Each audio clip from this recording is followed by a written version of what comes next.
Ce que moi je voudrais surtout vous dire là, c'est que l'être humain, il n'est pas fait pour rester assis. Hein. On est fait pour bouger. Depuis de nombreuses années, par rapport au siècle dernier, et c'est pas si loin que ça en fin de compte, hein, on est devenus des personnes sédentaires. Rappelez-vous, moi j'ai des souvenirs étant petite, et je suis sûre que vous en avez aussi. Mes grands-parents habitaient en Normandie. Toutes mes vacances, je les passais en Normandie. Je garde des super souvenirs en Normandie. Mais c'était aller ramasser les pommes de terre. Fallait ramasser le blé, même si moi je jouais avec mes cousins et cousines, mais voilà, c'était dans le petit village, sur une semaine, un foyer, l'autre foyer, tout le monde se regroupait, et c'était les battages, hein. C'était aller ramasser l'eau, chercher l'eau. Moi j'ai souvenir, tous les matins en été, fallait aller chercher les bidons d'eau. Vous voyez ? C'était faire le jardin, donc c'était le champ, c'était aller à vélo à l'école. Moi je suis originaire de Bretagne, mes parents habitaient un petit village à proximité de Rennes, et bien quand il faisait beau, moi j'allais à vélo à l'école. Aujourd'hui, qu'est-ce qui se passe ? La voiture. Hein ? Les parents, s'ils pouvaient venir garer la voiture même dans la classe, ils le feraient. Hein ? On a tout qui nous vient à domicile aussi. C'est bien, mais à un moment donné, c'est trop. On a même aussi la télécommande. Paf, je change de chaîne, tac, tac, tac, tac, tac. Oui, je passe d'une chaîne à l'autre. Les rideaux aussi. Vous n'avez plus besoin de bouger. Maintenant, vous pouvez fermer votre maison. Tout est fermé sans bouger. Hop, la lumière. Vous tapez des mains. Vous pouvez éteindre, atténuer ou allumer. On ne bouge plus. On est devenus des sédentaires. Et c'est dangereux pour l'être humain. C'est pour ça qu'il est important aujourd'hui que l'on prenne conscience de tout ça. Et il faut bouger. Bouger pourquoi ? Parce que c'est très important au niveau cardiovasculaire. Il faut mobiliser ce cœur pour le renforcer. Mais c'est aussi important au niveau musculaire et au niveau articulaire. Je sais qu'en prenant de l'âge, bon, il y a les petits bobos, il y a l'arthrose, tout ça. Mais contrairement à ce que l'on peut penser, il faut bouger. Il faut mettre l'organisme en mouvement. Ça, c'est important. Hein. Quand vous avez compris ça, vous y verrez de l'avant. Mais c'est aussi bien au niveau psychologique. Pourquoi ? Parce que quand on reste chez soi, on se renferme. On ne voit plus personne. Non seulement l'être humain a besoin de bouger, mais il a besoin de rencontrer les gens. On ne peut pas rester renfermé sur soi et ne plus voir ce qui se passe autour de soi. Hein, ça, c'est important. Donc l'activité physique, c'est ça aussi. L'activité physique, c'est rencontrer les autres, s'obliger à sortir, se réouvrir sur les autres. Ça, c'est très important, cet aspect-là. Je pense que l'activité physique, pour moi, dans un premier temps, c'est ce côté-là, c'est ce lien social qu'il crée, c'est rencontrer les autres, créer des liens, et à partir de là, pourquoi pas organiser d'autres sorties à côté. Mais c'est très très important. Et après, vient l'activité physique en elle-même, quoi. Hein, bouger, s'ouvrir, on a tendance, voilà, hein, on est chez soi, on a tendance aussi physiquement à se refermer. Non, hop, on se met en mouvement, on ouvre, et qu'est-ce qu'on est bien après quand on prend la douche. Oh, hein, sur l'instant, je vous fais souffrir un petit peu, mais après vous me dites, oh Christine, qu'est-ce qu'elle est bien. Hein, ouais. Voilà, donc c'était juste ces petits mots, moi, que je voulais vous dire. Bouger. Bouger, là, moi, je vous ai parlé de l'activité physique, mais chez vous, bougez. Si vous pouvez faire un petit tour, allez dans votre jardin, un petit tour du pâté de maison, allez-y, sortez le chien, promenez votre chien, bougez, allez chercher le pain à pied, ne prenez pas la voiture. Tout ce que vous pouvez faire avec vos jambes, vous mettre en mouvement, allez-y, faites-le. Voilà. Je vous remercie de votre attention. L'objectif de l'ergothérapeute va être de maintenir, restaurer et permettre les activités humaines de manière sécurisée, efficace et autonome. Il va s'intéresser dans un premier temps aux effets physiques des déficiences et des pathologies, mais il va également se pencher sur tous les aspects psychosociaux et environnementaux qui vont pouvoir influencer la capacité d'action des personnes. Par le biais d'évaluation, d'entretien ainsi que de mise en situation, on va récolter un certain nombre d'informations quant aux déficiences et aux capacités des sujets concernés, mais également sur la façon dont se déroule l'ensemble des activités de la vie quotidienne et le contexte environnemental dans lequel elles se déroulent. Par l'intermédiaire ensuite d'activités adaptées et d'aménagement, on pourra intervenir dans le but d'une récupération optimale des capacités fonctionnelles, physiques et psychiques. Dans le cas où ces capacités ou déficiences ne peuvent pas être récupérées, on va s'orienter vers la mise en place de stratégies de compensation par le biais d'aides techniques, d'aides humaines ou encore technologiques qui se développent de plus en plus, mais également par l'aménagement du domicile. Alors, quelles interventions au domicile pour l'ergothérapeute? Donc, l'ergothérapeute va intervenir au domicile uniquement sur prescription médicale. Essentiellement, on va intervenir donc, dans le cadre d'aménagement de l'environnement, avec une évaluation du cadre environnemental de la personne âgée. Et ensuite, suite à cette évaluation et aux éléments qui ont été relevés, qui peuvent mettre en difficulté la personne, on va proposer des préconisations qui vont pouvoir faciliter l'ensemble des activités de la vie quotidienne de cette personne. Également, on est susceptible d'intervenir au domicile dans l'objectif de maintien des capacités cognitives, physiques, donc que ce soit fonctionnelles, mais aussi de l'équilibre. Ainsi que pour l'ensemble des activités de la vie quotidienne, donc que ce soit la toilette, les repas, ou encore les déplacements.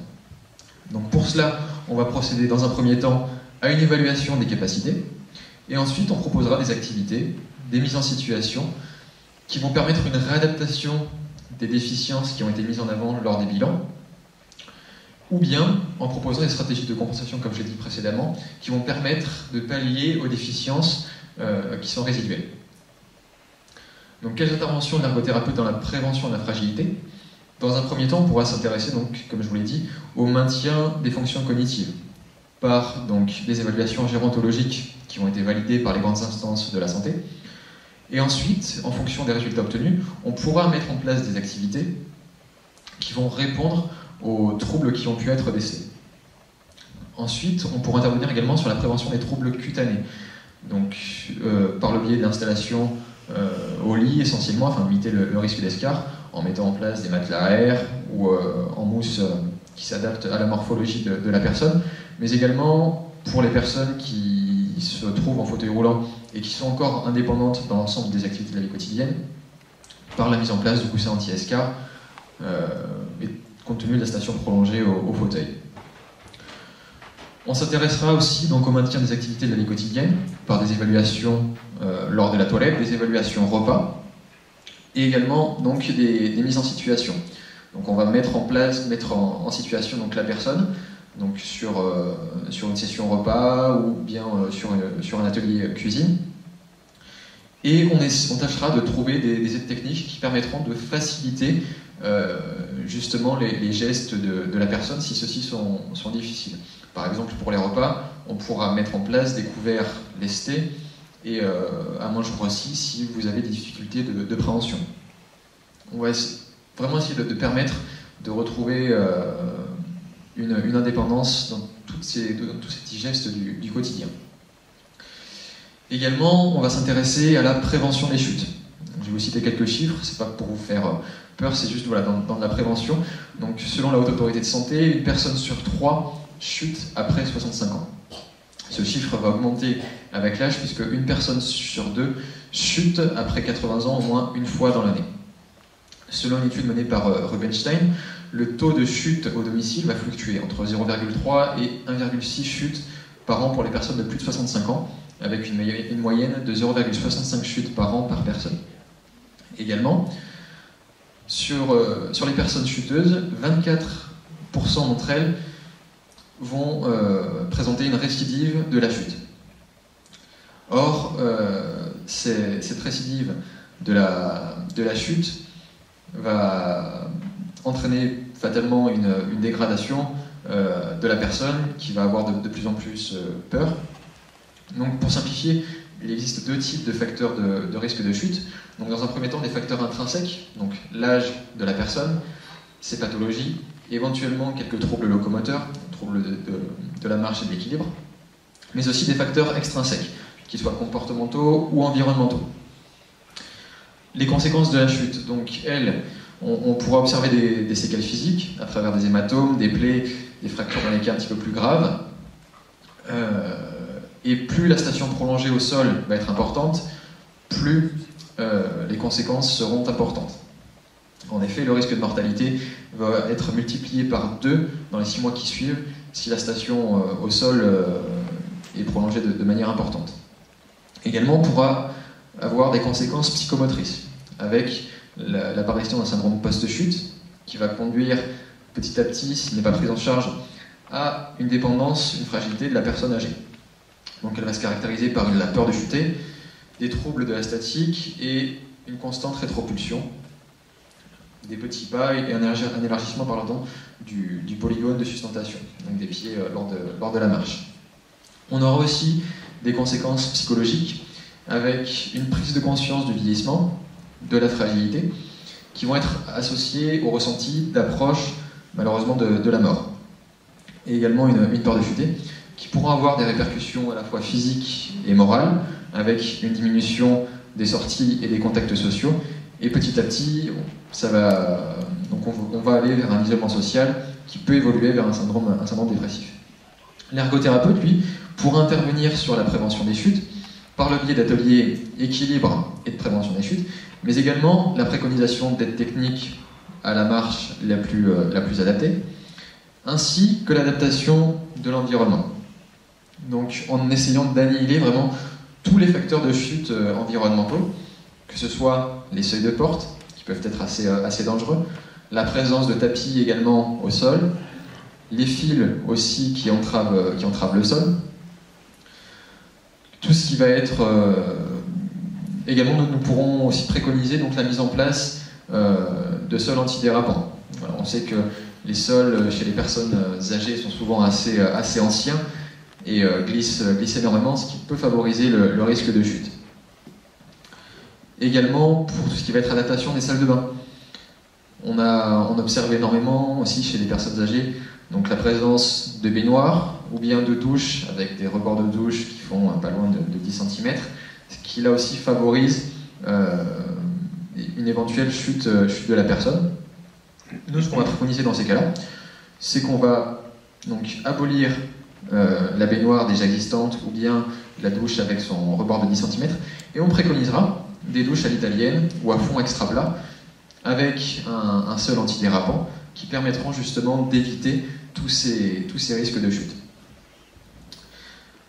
Enfin, quoi dire de plus? Voilà, dans le cas où ce qui peut arriver, où la personne âgée présente un risque de chute vraiment trop important, chute plusieurs fois, donc chute à répétition, et que l'on observe aussi une dégradation cognitive. Voilà, sachez que un transfert vers l'institution peut se faire, c'est en aucun cas un drame justement. L'institution présente une polyvalence au niveau des agents, avec des personnes qui seront là pour vous accompagner vraiment au plus près. Et l'objectif aussi de l'institution, c'est pas de laisser aller le résident vers la grammatisation. Non.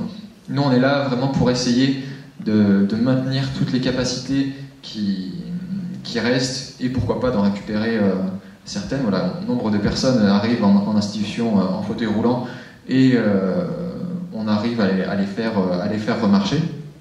Voilà, donc l'institution n'est pas l'approche vers la fin, non, justement, elle est là aussi pour aider la personne à recouvrer un maximum d'autonomie et aussi à renouer un contact social, parce que les personnes âgées qui deviennent de plus en plus dépendantes au domicile s'isolent, et là on retrouve vraiment un contact avec la communauté. Bon, pour plus d'informations, vous pourrez venir sur le stand du CCAS sur lequel j'interviendrai tout à l'heure si vous avez quelques questions.